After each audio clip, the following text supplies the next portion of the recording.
CQB, which is close quarters battle. Let's just talk about that specific training block. How was it? What were they doing? Were you guys hitting houses? Were you hitting Shoot house? shoot house?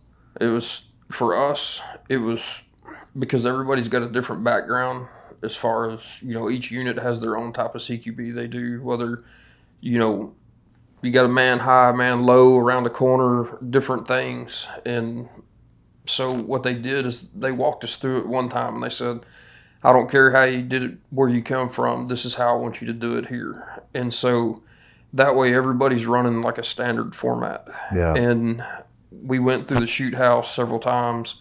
I think the first time was a dry run, second time was sim, and then, if I'm not mistaken, the third time was live fire.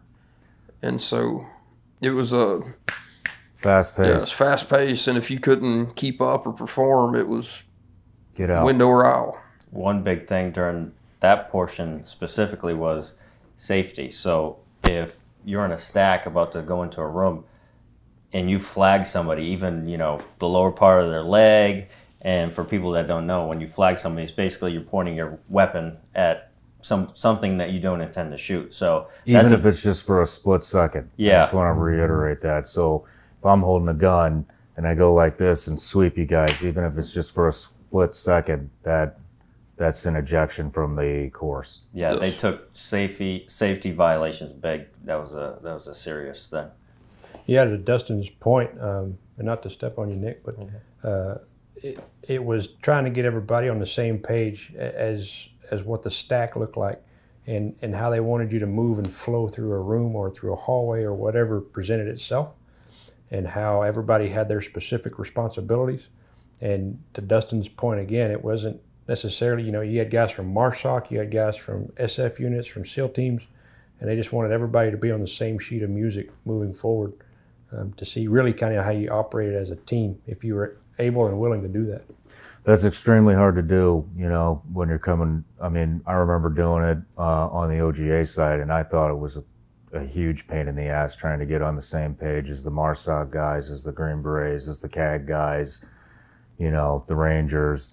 And then, when you throw soft and unconventional together, then it gets even trickier. So that's no easy task at all, because everybody has a different way of doing that. And so the reason you were probably doing CQB, because it's a reactive unit, correct? So do you think the reason you were doing CQB is if the principal was taken hostage, you would have to go in and extract that principal that you're protecting? You've also got something that is called Alamo up. And what that is, if somebody Alamos up, is a principal gets hit on venue, right? Well, if the team can't make it out to their vehicles, what they're going to do is they're going to go find a hard point, and they're going to hold that hard point and basically put shooters throughout wherever they need to be. And then they're going to put the principal somewhere where it's safe as they can get them. And like us, we were all on Raven 2-3, which is one of the TST teams.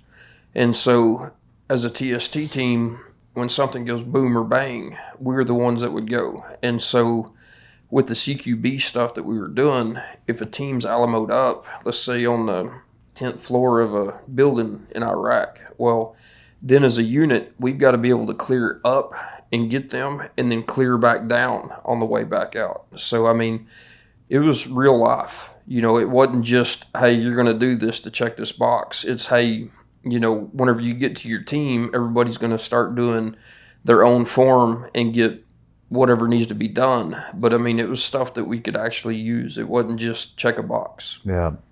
What does TST stand for? Tactical Support Team.